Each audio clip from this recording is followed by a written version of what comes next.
Now, there's people in the world today, we referenced it a little bit, deniers, or those who are now trying to downplay the violence that occurred.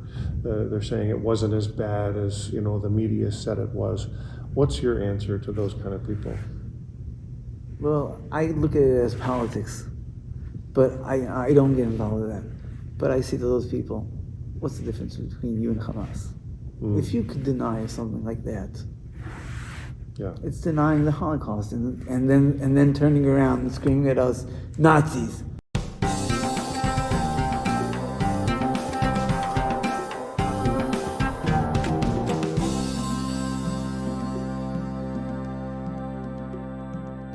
Welcome to the podcast. My name is Jeff, and we have a very special guest today. I just want to introduce him to you before we speak. Simcha Greiniman is the Deputy Commander of Zaka Modi'in Elite, a highly respected position within the Zaka organization, which comprises 4,000 dedicated professionals and skilled volunteers. Their collective efforts are directed towards emergency response, search and rescue missions, accident prevention, and assistance during international disasters. Simcha has been an integral part of Zaka for over 30 years. He's a carpenter and designer, as well as the owner of a furniture factory in Israel. He resides in Modi'in Elite and is a husband and father of 5 children and 3 grandchildren. Mazel tov. Thank you. On Saturday morning, October the 7th, the holiday of Joy of the Torah, Simcha was rejoicing with his child and grandson in the synagogue when an attack occurred in the Holy Land. Responding to the alarms, Simcha and his team rushed to the scene in hopes of providing assistance. Sadly, they were confronted with the heartbreaking task of collecting the bodies of children, babies, women, men, and the elderly, all of whom had suffered various forms of abuse. And for 2 weeks, they tirelessly moved from kibbutz to kibbutz, from place to place, fulfilling the solemn duty of caring for the deceased. After 2.5 weeks of collecting corpses and body parts, Simcha Greiniman was appointed by the government to oversee the collection of blood, bones, and tissues left behind in the affected areas. This role is of utmost importance, both globally and in terms of respecting human dignity, honoring the deceased, and providing closure to their families. Simcha, thank you, first of all, for this important work that you're doing. I appreciate it. Even just reading that introduction, I don't know if you could tell, was a little difficult for me. And we are in the middle of a series called Battle for Truth, and already, short months after this horrific attack, we have people around the world that are denying that anything happened, or they're saying all kinds of other untrue things about it. And so our reason for wanting to speak with you today is to uncover the truth. So first of all, can you tell us a little bit more about Zaka? What does Zaka mean? What is the organization exactly, and what is its purpose? Well, Zaka stands for the word Zaka. The letters Zayin Kuf Aleph stands for Zihui Korbanot Ason, identifying bodies after tragedies. Zaka is as you said, international volunteers. I'm part of the international group. 32 years volunteer in Zaka, going around the world, giving support and help to bring those people that were killed in different horrific ways, as a year ago in Turkey, earthquake.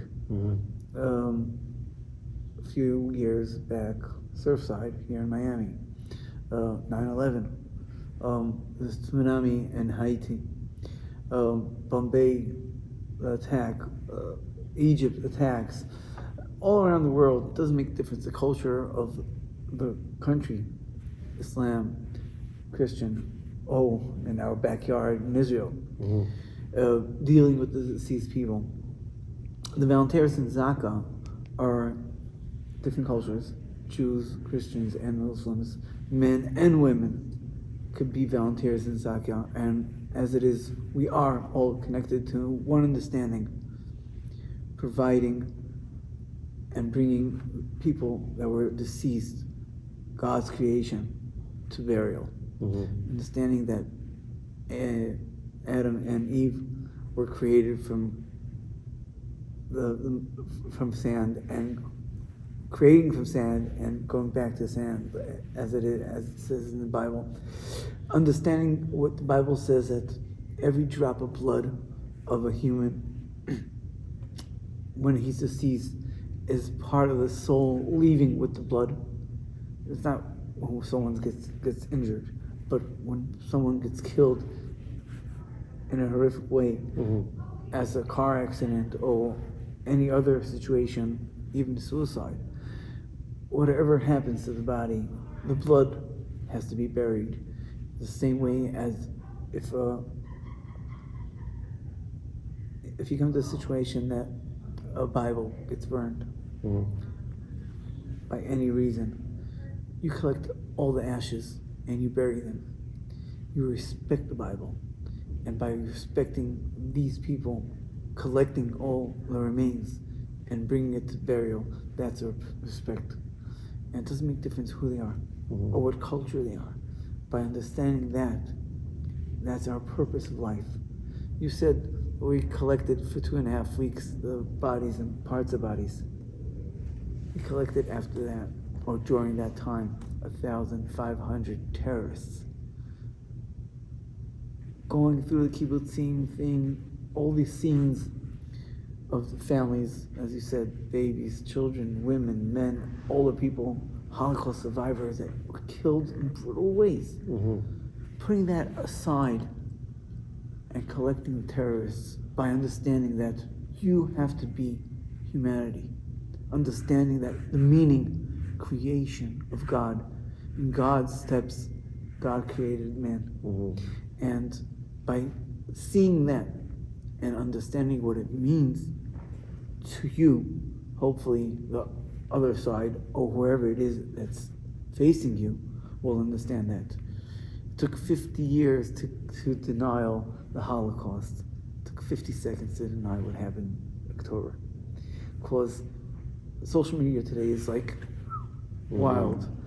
And by denial, it's easy. But if you're there for the others, when you hug someone, there's someone on the other side hugging you. Right. By doing good to someone, we hope that the others will do good for us. It says in the Bible this week exactly, building the ark and building a part of the Mishkan and building the sectors of the Holy of the Holy. So that whoever wants to build and be part of it, could donate whatever they want.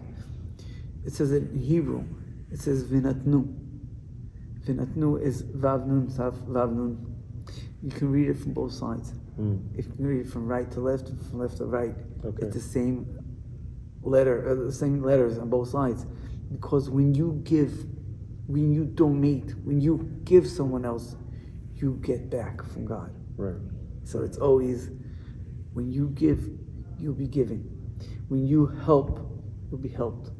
When you love each other, God will provide whatever love it is. You said it before. I'm a carpenter by trade. And what I do is I train people to become self-supporting. Understanding that when I train them to be self-supporting, God will provide me work and provide me help. And after 3.5 years of training them and giving them the skills, I fire them. No, I don't. I open them their own businesses, and I support them, and I train them to be able to own their own business. So people say, "You're crazy." So I said, "Yes, I'm in Zaka." Well, we are those people, helping each other, being there for someone else, doing the right things. The Rambam, one of the highest rabbis in Judaism, said once, if you want to help someone, don't give him a fish. Teach him how to fish. Right. When you do that, you're training him, you're helping him. By doing that, you're helping yourself. Continuation of helping each other gives you strength to do good for others. It's amazing. I want to focus on one thing you said. You talked about these underlying principles in Zaka of the value and the dignity of human life. And I just want our viewers and listeners to hear this clearly.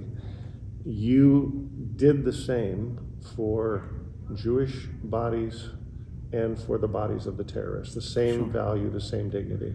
For sure. Yeah. Because understanding of God's creation, Yeah. it does not make any difference. It is hard. I can't say it's easy to deal with the situation, but you put it aside Mm-hmm. because you understand what you're dealing with. If you have passion to what your understand is, if you stand behind who you are, you do it the same. Yeah. If you don't believe in it, you can't be a volunteer in Zaka. Right. You have to believe what you're doing is high spiritual. And number one, never take a picture, because you don't want anyone seeing you in those situations. For sure, today you press enter, and the whole world sees it. Mm-hmm. By understanding the situation, it is easy for them to say nothing happened. But there is evidence, hard evidence, because we had to take pictures. After seeing what we're dealing with, we got a special ask from the government to make sure that we have every scene, photo, video, everything, whatever had to be. Right. But that's only put aside, not to be used for showing anyone. Mm-hmm. We're not proud of what happened. We're not proud of pictures of people disgraced. That's not our mission in life. We have to live up to life and not showing out pictures of deceased people in hard situations, because it does not respect anyone. No. But the evidence part of it was and is important. And I think that hopefully everybody understands that. Now you talked about, doing missions all around the world. You go to different disasters and have been in many of those situations. And just, is it the biblical value of life that drives you to do this wherever you go? For sure. Yeah. For sure. By understanding that humanity is God's will. Right. By understanding that God created man. Mm-hmm. God created the world. By understanding that we should do the right. Yeah. And by doing this, we feel that this is our mission in life, to do good and not to be questioning the situation. There's a lot to question in life. There's so much. Why did Moses go 40 years through the desert and never got into the land? Mm-hmm. If we answer that, we can answer everything, but we don't ask that. Right. Because we understand that God has his way. Yeah. And being there for someone else is doing the right. And by doing the right, we know that we're heading to the right direction. And going around the world, meeting Jews, Christians, Muslims, getting the support by understanding that what we're doing is the right thing. Yeah. Feeling the support, being hugged so much around the world. I see it here. Mm-hmm. I'm hours going around and just getting hugged and feeling the world around me. Yeah. And feeling loved. That's what's driving us to continue doing what we're doing. Because if tomorrow morning I get a call to go to a Christian country, or even a Islamic country, I'm there. I will be there tomorrow, without any doubt. Mm-hmm. It is what it is, and we have to live with it and understand that we have to lift the spirit of life, and this is what our goal is.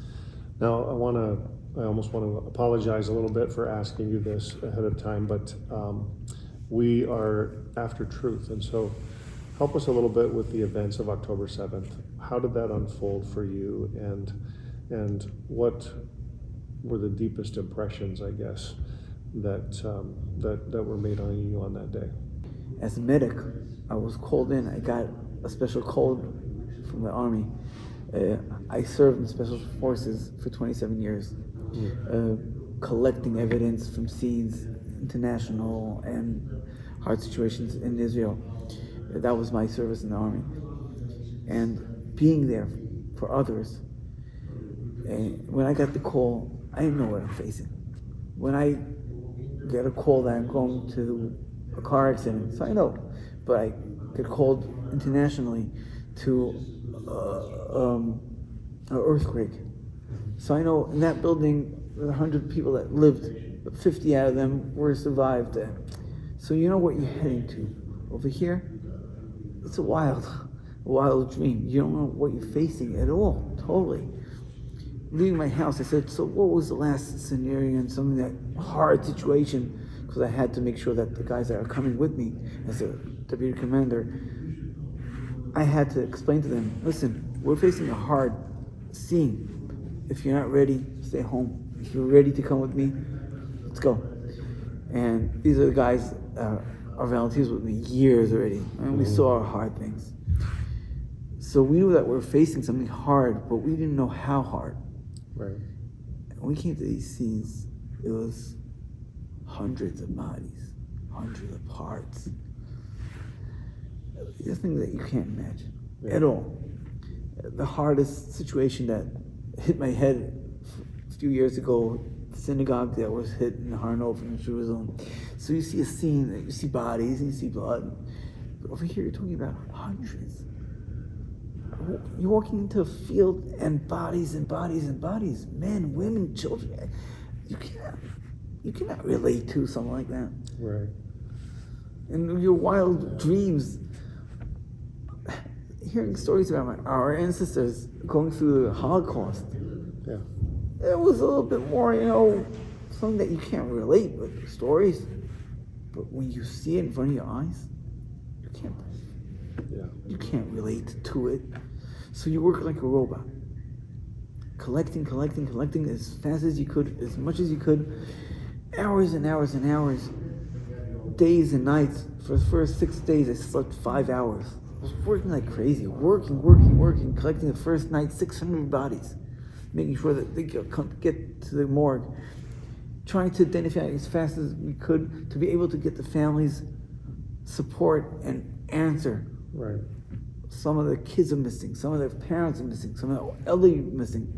People were going bananas, really crazy, without knowing where their family is. Mm-hmm. And providing them this gave them so much strength to understand and to be able to cope and live with the situation. It's not easy, but at least knowing where their family is, their children, their parents, or whatever it is. Zaka, as I said, stands for Zihui Korbanot Ason. That's the letters, Zayin Kuf Aleph. That was until October. From October, our main mission is, and we read it a different way, is Ze Kiruv Achim. Ze, Zaka, is the ones to connect between the brotherhood and the world by understanding that we're there for others, one for each other, to be able to bring the peace and the quietness of understanding what happened with their families.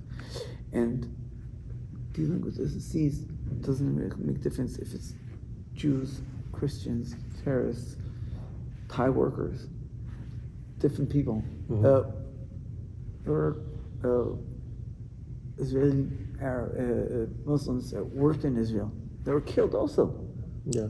There were Christians. There were Thai workers. There were different work people. They didn't care who it was. It was against humanity. Basically, everyone. And for us, it doesn't make a difference who was killed on the scenes, but make sure that they come to burial and they get the proper way of respect and understanding. This one had to, you go to these situations all over the world, but this one right in your own backyard it had to weigh a little differently. For sure it does. Yeah. For sure it does. Yeah. But that is not going to stop us for doing it for someone else. And I think it's incredible how you share that each one, no matter if they were Christian, Jew, Muslim, are treated and cared for the same. And I think that that's beautiful. Now, there's people in the world today, we referenced it a little bit, deniers, or those who are now trying to downplay the violence that occurred. They're saying it wasn't as bad as, the media said it was. What's your answer to those kind of people? Well, I look at it as politics, but I don't get involved with that. But I say to those people, what's the difference between you and Hamas? If you could deny something like that, it's denying the Holocaust, and then turning around and screaming at us, Nazis. Right. Do you deny it or don't you deny it? Yeah. So, if you deny it, there is no discussion. Yeah. It's hard to understand that people could stand in front of us and deny whatever happened. Our heart is ripping out for the people in Gaza. I'm telling you, the people in Gaza were working in those kibbutzim, getting support for them, taking them to hospitals in Israel, helping them. People that were sick, getting support from Israel, working in Israel, and then taking them captured into Gaza. Yeah. Still people that took people to hospitals are still captured there. Right. It's something that we cannot relate to, we cannot believe, we cannot understand. But again, politics, you're talking about Hamas using human shields, children, hospitals. I don't like to get into politics, but that's heartbreaking. It is heartbreaking. I don't want to put you on the spot, but Israel's war with Hamas, this is, in your estimation, just, necessary? It's something that we have to finish. The terror. Yeah. I'm not talking about the Palestinians, That's not right. at all. No. We respect them. We for sure would love to have them living a normal life. Yeah. Well, if you think a little bit deeper into the situation, if you see how much money was poured into these tunnels, boy, what are you talking about? Billions. Billions. Yeah. If that would go to the population, no one would be starving. No one would be in the situation that you don't have what to do. Put it into high tech, put it into different situations, schools, giving a career to those children, training them to do good with their life. For sure. Well, 26 years as a carpenter, training people around the world, training people in my community, seeing how much we've developed in our community itself. Mm-hmm. I used to work with Gaza. I used to buy materials from there. Years and years. I used to go down to Gaza and buy it. And then by having the wall in front of us, not able to connect to those people because terror. Yeah. That's heartbreaking. Yeah. And this understanding that the world denies, or the world is not willing to help them really, coming and complaining to Israel, stop the forces, but we're not willing to help them. What does that mean? You are Muslim countries. Take responsibility. Help them. Stop the terror. Yeah. And then no one said, let's keep on the war, the attack I call it, the war against Palestine, or the war against Hamas for sure. But the population, let Egypt open up the gates, the borders. Yeah. Let the people come in. Make a camp. Give them support. Israel will support them. Well, the trucks are waiting on the Gaza, on the Egypt side of the border. Let those people get whatever they need, their support. Yeah. And then slowly take care of the Hamas. We don't need to find solutions. But if you're a Muslim country and you're not giving them any support, so it's hard to blame anyone. Right.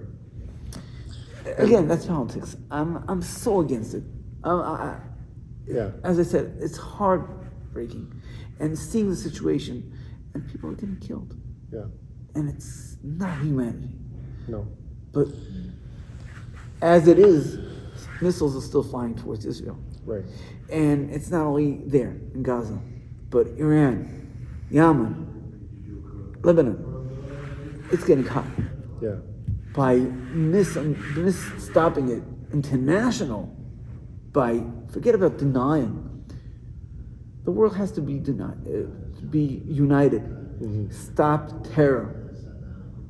Sit, talk, make sure that people can live their life in humanity. Yeah. Doesn't have to. We're not talking about only Israel. We're talking about Syria, Lebanon, anywhere. Yemen. There's so many countries around the world that are living in terror. Yeah. And looking at Israel as a small country of Judaism and complaining, accusing them. Yeah. It's hard. It's hard. You're right. It is politics, and yet, there needs to be the telling of truth to those who are making political statements that are damaging to truth. And I think that what our listeners want to know and what they need to hear is truth. That's what this series about, this podcast is about. And I want to say thank you. I want to say thank you for your candor and for sharing with us this. I know you've done a number of interviews today, and I'm sure this is difficult to sort of constantly rehash. And I just appreciate your time and for being with us. And it's like I said, very, very solemn, holy work that you do and your volunteers do. And if our viewers and our listeners want to learn more about Zaka, how can they do that? So we have a